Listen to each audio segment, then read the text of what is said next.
Okay, guys, welcome to the Dogs of War Gaming YouTube channel. Your host, Jesus, and I got Jacob here commenting on the game 2 of his Netrunner game. How's it going, guys? You saw me first game. If you didn't, go watch it. Yep. It's a good game. Should be a link in the comments. No spoilers, but I'm pretty good at this game. Here we have the second game. It's my Kit versus his NBN The World Is Yours, asterisk. Some restrictions may apply. What do you think about that agenda? That ID? It's actually my favorite NBN ID. Really? Even out of the new ones that are coming up in Upstock, it's my favorite. The smaller deck size, the larger hand size just seems like a great combination for combo decks, and that's what my first instinct is here. The Astrobiotics deck, which just splashes 3 Biotic Labors. That's my first instinct, but also Scorch deck's pretty popular with this identity. Team Covenant has that one Scorch deck that they love to play with this identity. And so I'm not sure. I'm also allowing for the fact that it could just be a standard fast advanced deck, and I'm just trying to prep myself. My first instinct is just run early, run often, like it always is. Kit lets me get in. Yeah. How do you like Kit? Kit is actually my favorite runner, but I feel like there's a lot of meta considerations with the upcoming data packs like Lotus Field and more large ice that are really going to put a damper on her, and I'm about to shelve her as soon as I get some more data packs and I finish up my next deck, which I haven't decided on whether I'm going to build Ian or Andromeda, but... Oh, Andromeda's everywhere. Play Ian. Oh, it's not a normal Andromeda. It's my Andromeda Power Nap deck. Oh, Power Nap. Yep. Double events and power naps and just break everything with tons of money in Crypsis. So you mulligan the first hand? Yeah, I mulligan the first hand. I tend to take a lot of mulligans with Kit because if I can't get Yogg out in the first turn, generally it's pretty bad. And if I don't have any economy, then it's definitely something to trash. Here, he plays one of the new current events. He got it in a draft pack. It's coming out in the lunar cycle. He names a card, and if I ever play that card, he gains 10 credits and trashes the current. So yeah, just giving a heads up. I know the packs are not out yet, but here at the store, we've been doing the drafts, and been telling all my customers that if any cards they draft, they could play it on league nights. So, and he's playing with those currents. Yep, it's not a big tournament or anything. It's just our league night, so I don't mind. Most of the people don't mind, so it's interesting. It gives me an idea on what's coming in the future. He named Sure Gamble with that current, so if I ever play a Sure Gamble, he trashes the current and gains 10 credits. So definitely disincentivizing me to play Sure Gambles. Here I draw 3 cards with that Diesel. Too bad he didn't name Diesel. Yeah, no, I draw a second Diesel, and I dig pretty hard in this deck. I have the 3 Diesels and 3 test runs and 3 self-mod codes. I really want to get out my Yogg.0. I don't play Dinosaurus, though. I run this deck as credit light as I can, the most expensive things being Sure Gambles and Yogg. And a lot of the time, I get Yogg out for 3 with test run Scavenge. And I discard that Levy AR Lab Access, because same old thing lets me get it back. It's safer there in case there's any net damage or meat damage from any splashed cards in his deck. They'll still go in the graveyard. Yeah. So he just credits up. Yep. Seems to be pretty popular around here. A lot of people crediting up, feeling pretty safe, and I try to use Kit to make them not feel so safe. Draw that Inti. That's in there for wraparound protection. You have to have at least one because of that wraparound. Yeah, wraparound is just a nightmare for this deck because, like I said, Yogg.0 my main breaker, but Parasite and Data Sucker, my preferred method of choice for breaking into 2 Ice Deep servers and breaking things that are a bit too big for Yogg. A lot of people are liking Omega. When that came out, that was pretty popular. Don't like it. He lets me do a take back here. Oh, take backs. I didn't ask for it.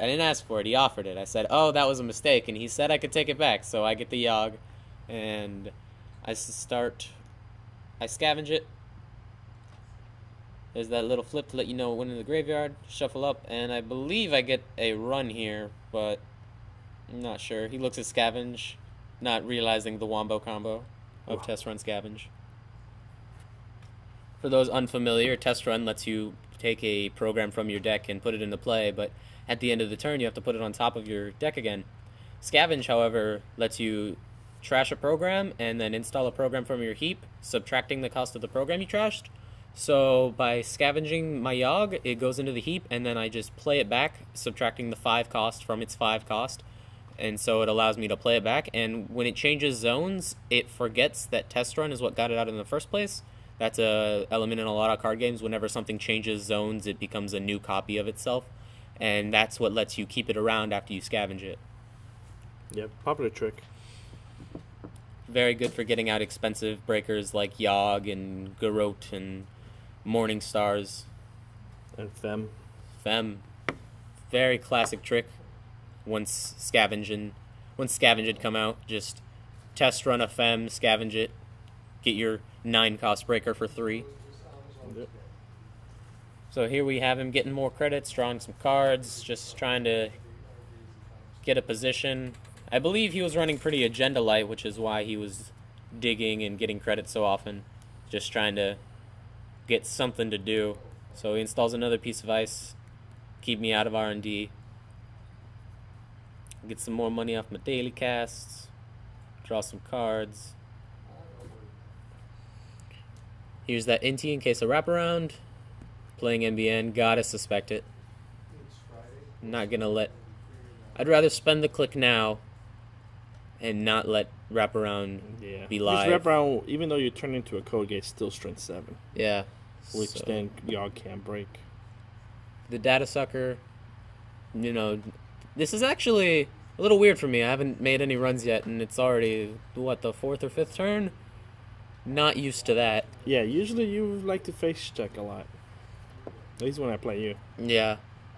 Like I said in the last video, I am an aggressive player, and a lot of people don't agree with that. But when you build their own. When you build your decks with that in mind, you can take advantage of the limited options the Corp has, because they have to keep a strong economy. They have to keep their ice strong. They have to keep their agendas moving and scoring. So they have so many things to do. If you can just make one of those weak, then you have a strong game plan against them. If you can slow down their agendas with something like the Source, then you've got a pretty good game plan. If you can kill their ice with Parasites, you've got a good game plan. If you can reduce their economy with Account Siphon, you have a good plan.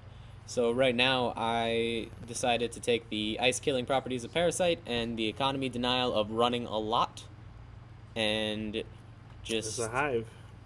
try to make it work. Here, he reses the hive. That costs him 5, and it costs me literally nothing to get through all of those subroutines. But then he reses a Lancelot, something I did not know existed.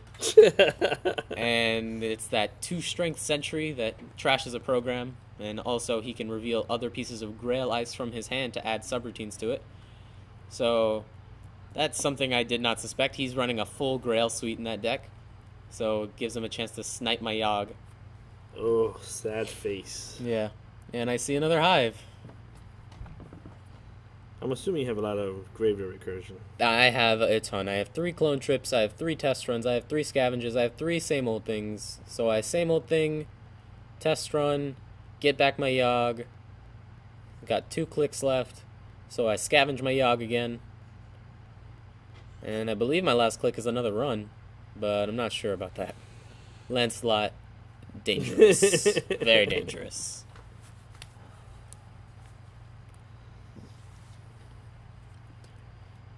So here we see some more drawing, some more clicking for credits. Jared was excited building these new decks with all these new cards. One thing I really like about the Grail Ice is the fact that if you just get one End the Run in your hand, all of the Grail Ice suddenly become End the Run if you want it. If you have one Lancelot in your hand, all of the Grail Ice suddenly become a program trash if you want it. So you can just dish out the cheap ones and keep one of each effect that you want in your hand. Here I use my Data Sucker tokens after running on Archives a few times and a Parasite to kill that Lancelot, and I just break through that hive. No problem. Nope. Parasite. I love that card. One of my favorites. Trying to find new, interesting ways to use it, but I'm not afraid to say that I'm not very creative, and the only way I've come up with using it is running more. And it works for me, so... So you run on HQ? Yep, he has basically no money, so I run an Ooh. HQ and I grab that breaking news. He can't res much, so I'm not afraid of many Lancelots anymore. It costs 4, and I believe he's only at 3 credits. Oh, there's that hedge fund. And takes his whole turn to play that. And I just draw up 3 cards. There's that sure gamble, not gonna play that. You don't have the credits. You got 4? Yeah, but even if I could play it, I wouldn't. I'm not willing to give him 10 credits, so I just discard that at the end of turn. Oh, I forgot. Yeah. Yeah, that current Right. sitting there making sure gamble's dead. Ugh. I believe that's when he cracks a joke like, "Oh, why didn't you play that?" And well, the whole point of the deck, keep them low. If I ever just gave them 10 credits, I feel like I would not be doing justice to what I built the deck for. So you think that currently we see play in the current meta when it comes out? I think that if we can... One thing I don't like about Netrunner that a lot of people watching these videos don't know because they've never heard about me before is that there's not a very large community. There's not a lot of publishing of deck lists. There's not a very good way to gauge the meta if you play locally. When you go to a big event for several other card games like Magic the Gathering, Yu-Gi-Oh!, Pokemon, whatever you play, everybody knows what to expect. They know that there are these good decks that people are going to play, and then they also know that there are other good decks that they haven't tested or aren't quite as good, but good pilots are going to play and going to do well with. So they know that they have to prepare for certain things, and they have to build their deck with certain things in mind. And there's a very defined metagame in those games because of how big they are and how often people talk about them. But in Netrunner, it's not quite big enough yet, and there's a big element of secrecy in the game that you try to use to your advantage, so people are a lot less willing to publish their deck lists. People are a lot less willing to share on a competitive scale. So when you go into a competitive event, you don't quite know what to expect as often. So from what I know of our meta, it's going to see a ton of play. People love NBN here. Yeah. And it's a good card. Like, anytime you can just shut down a card or just sometimes gain 10 credits is good. But on the competitive level, from the things I know about Criminal being good and Otman being good, there are just so many ways that they can play their cards that playing that isn't necessarily going to negate anything. Playing an account siphon, like if you name account siphon, you're just giving yourself more money to be account siphoned away. If you name Otman, well then they'll just self-mod it out or they'll test run it out and they'll find ways to subvert that. Right. So in a lot of decks, it's not going to get as much play. And here we have me making a run on a server. I tinker that second piece of ice so I can get in no matter what. And so he just doesn't res anything. Upgrade? That's a red herrings. It makes it cost 4 for me to steal an agenda, even when I trash it. So instead of opting to trash it, I just keep my 4 credits and I steal his Astro script and pay for that. So you pay the 4 to steal the agenda. Yep, I pay to steal the agenda, so that upgrade is still sitting in that server. It's still going to cost me if he puts anything else in there, but I have ways of procuring credits. Here, I rearrange my graveyard so I can see everything. You OCD. I like to be able to see all the titles. That's another thing I don't like about Netrunner. There's half the cards have the titles on the top and half the cards have the title in the middle, and that really bugs me. Like that Parasite right there, you can't see its title, and I hate that. And then there's a stack of 10, and then I start another stack of 10 with that tinkering instead of a stack of 11. Wow, And your OCD is bad. it's only in decks that care about the graveyard. If it didn't care about the graveyard or the heap or whatever it is in this game, I wouldn't care, but I need to pull things out of it all the time, so I rearrange it. I believe this is the game where I forget to get my Data Sucker tokens like half the time, so I start struggling when he has that 4 Ice Deep Tower. Of doom. Yeah. So I play that Armitage. So you're one of your economy, on your economy cards? You don't run Magnum Opus, do you? No, I don't run Magnum Opus. Not enough space with my MU. I gotta support my Yogg and my Data Sucker, and so those two are both necessary. Inti usually needs a spot. against wraparound decks, so that's already 3, and I have to be able to play my parasites, so that's 4 right there. Because I can't break into any server deeper than 1 more than once a turn without parasites. So really, it's a rough game. So you kind of give up in that server? Yeah, basically. I'm waiting to break into other servers. I'm waiting for him to ice up HQ, and I believe I decided to kill that hive and make him ice R&D again, so that I could just kill a couple pieces of ice and make him lose a lot of tempo, lose a lot of credits that way, and then his 4 ice deep server suddenly becomes a free server when he has no credits. So by killing ice, by breaking in, there I see a sand that I can't trash, but I don't really care. You forget your data token again. Yep, I forget another data sucker token. I'm not a very good player.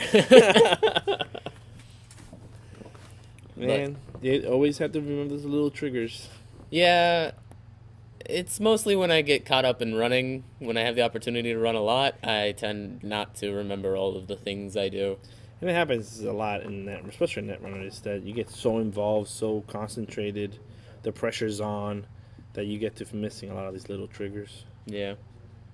So here I parasite that hive like I talked about, and then I run on R&D. It's basically free for me still, because whatever he reses I can just yog it, and then I have enough data sucker tokens to eat the hive, and then he'll only have 1 ice on R&D again, and that's, like I said before, that was my plan. Just pressure R&D, kill the ice, make him place more, make him res more, so that he can't give me free accesses, and then that 4 ice deep tower is worthless. There's another Lancelot, very, very scary.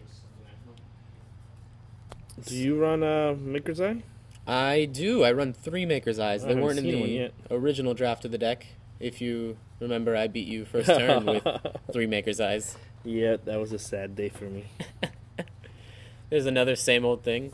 Another test run. Digging pretty aggressively in this game. Something I've come into recently, spending clicks on cards instead of running as much. So you assume that's the Lancelot he placed right there? Yeah, that's my assumption. Yep. And there's the first ice, so the Lancelot can kick in. Yep. So I assume he plays the Lancelot, so I gotta be wary. I can't be sure if it's the first or second, but if it's the first, I just break it, and if it's the second, I hopefully convince him to res that first ice first, so he doesn't have enough money to res the second. Wouldn't you want to go in that big scoring server and at least have him res the first couple ice and then jack out?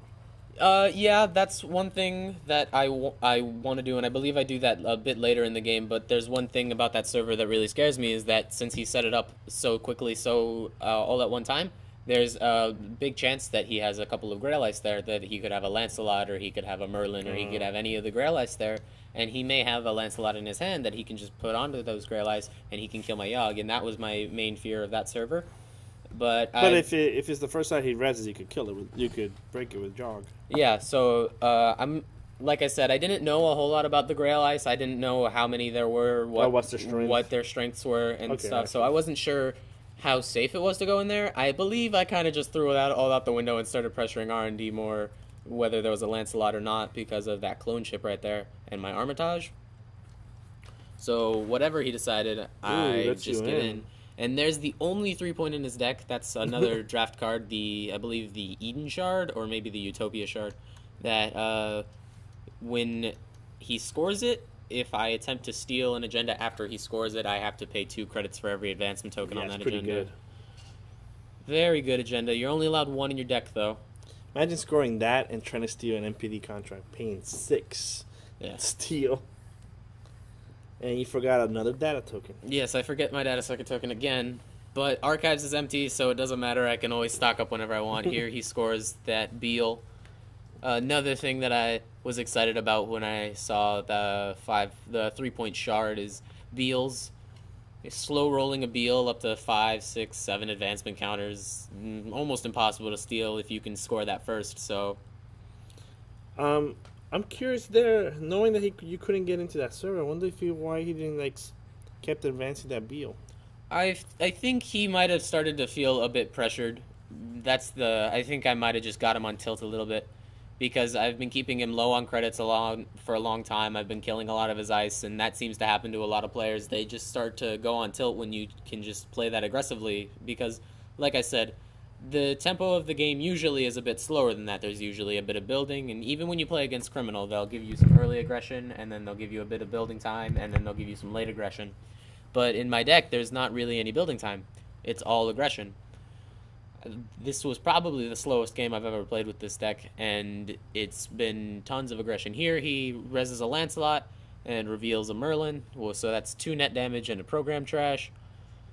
So But you can parasite that, can you? I can parasite that, but I've been forgetting all my data sucker tokens, so I only have 1, so I can't. I believe I comment on that right here. Oh yeah, I forgot all my data sucker tokens. So I lose the Yogg, but I gain a bunch of credits and I clone chip it back the hard way, I think. So, Jacob the noob. Yep, I am terrible at this game. So if anybody ever wants an easy win, just come down to Dogs of War and ask for me. I don't agree with that. You're a good player when you when you remember your triggers. Yeah. So. But here comes Yogg for the 3rd time. I believe this is the 3rd time I've played Yogg, but here's a self mod. Pop the self mod. Search for something. I think I searched for another parasite. Yeah, Okay. There's the 3rd parasite. Oh, you got the clone chip for the Yogg, so. Yeah. So there's that Chimera up front, which I think I also parasite later on in the game because it's strength 0. And there's that Lancelot at strength 2. And just gonna start running again, I think. That's basically all I do is I run as fast as I can. Most people can't keep I wonder, when he raises the Chimera, can you trigger clone chip prior to encountering the ice? I don't believe so. I believe the anatomy of the run means I have to encounter it before I can do anything after he reses it. Okay. But that is something to keep. That is a good question because I would be able to exploit the kit's ability that way.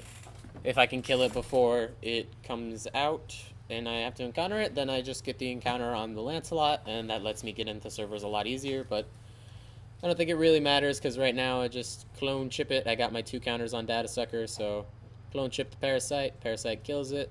Data Sucker tokens on the Parasite. Parasite kills Lancelot, and then he's got 1 left. He has no money. And no money, so free accesses. Something I always love. And like I said, that 4 Ice Deep server, now nothing.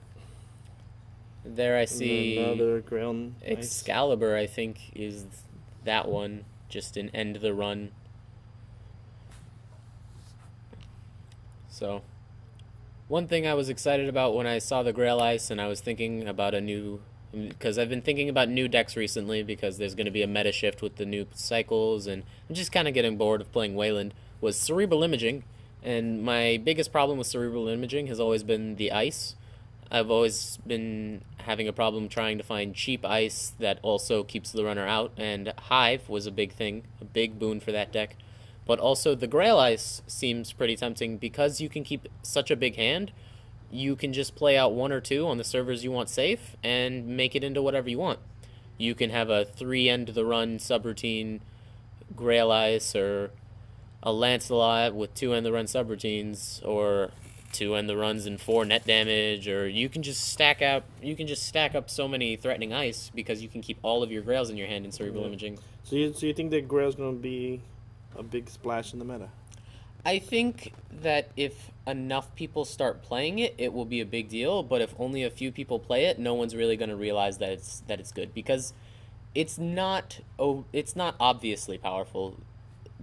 Because you have to keep up so much real estate in your hand with Grail Ice, outside of a deck that has a massive hand size like Cerebral Imaging, it's really hard to keep all of that Grail Ice and to keep playing the game normally.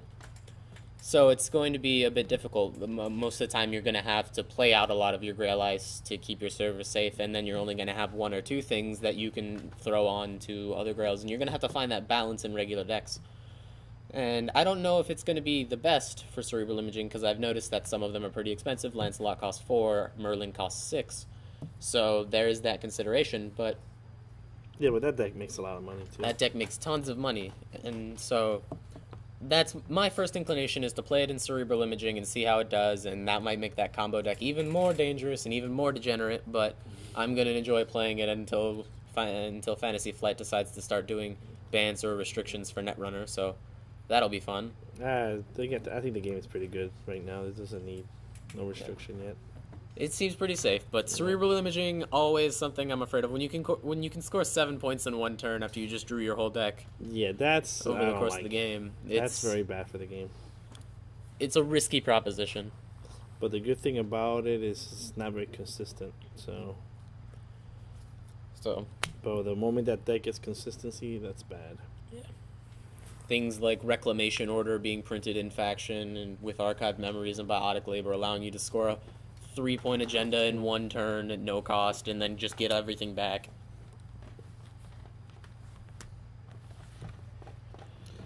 So here, you just need one more point, correct?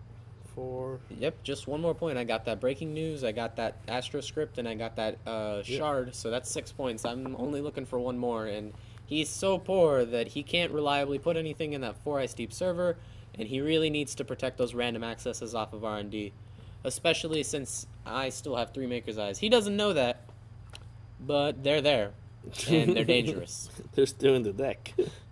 I think there it is. Yep, there's one. I think I was just digging for him. I draw the Yogg off the top after a test run. And I'm looking to just discard cards here, I think. I think I took the whole turn drawing 4 cards. Oh, you haven't discarded yet? No, looks like not. That's a lot of cards. Oh, he gains a bunch of credits. I guess I'm only at 5. Oh, 2. Yeah, you're 5. Gains 2 credits and installs an agenda in his super server that he can't afford to res all of. So here, do you go for the R&D? I think I just do both, is what I do. You do both? I think so. I play an Aesops to set me up in case I whiff on either of them. Aesops Pawn Shop, huge advocate of that card. The Aesop's Economy Suite with 3 Armitage, 3 Daily Casts, and 1 Aesop's, very strong. 7 cards, very strong economy, very great for aggressive decks. I really want to see it more out there, so if you got a good Aesop's deck, let me know. Want to see it. Love it in noise, trash viruses, and love it here. Clickless economy, always good. So what are you thinking now? I'm thinking... I believe my thought was, do I run R&D with my Maker's Eye, or do I dig But you're poor. and find more Maker's Eyes? You're poor right now. I am, but next turn I'll get 3 credits after trashing that Armitage with only 1 click left. And then I'll Maker's Eye again. See, there's the quandary. Not threatening at all. I'm gonna just Yogg it up. Yep, get some credits. Prep for the Yogg next turn.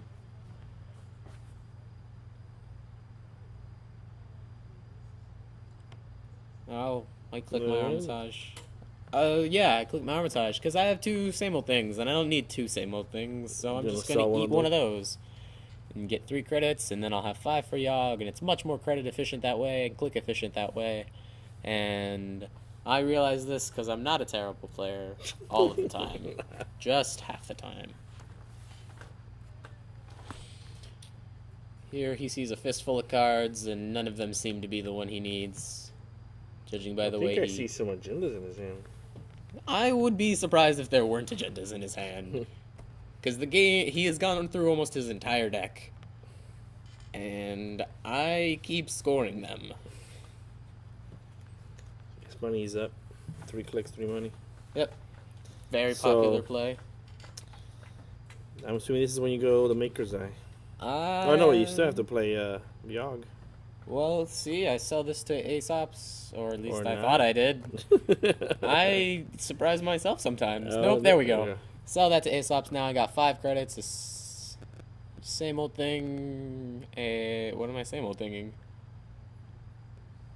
Oh, same old thing as scavenge. Scavenge the inti for a parasite, like a player. Yep. Oh, never mind. You don't need a Yogg. And now it's free. And that only cost me 2 clicks instead of 1. I don't know why I did it that way. Oh, so I could still Maker's Eye. Yep. I am a genius. And there we There go. you go. That last point on the last click of Maker's Eye. So here you go, guys. Jacob going 2-0 in this match against Jared with his new cards. Any last minute thoughts? Play ice, play economy, guys. Play more economy. People need money to do things. Money. They seem to forget that sometimes. Yep. So, thank you for being with us today. Hopefully you enjoyed it, and see you guys later. Thanks for watching. Bye.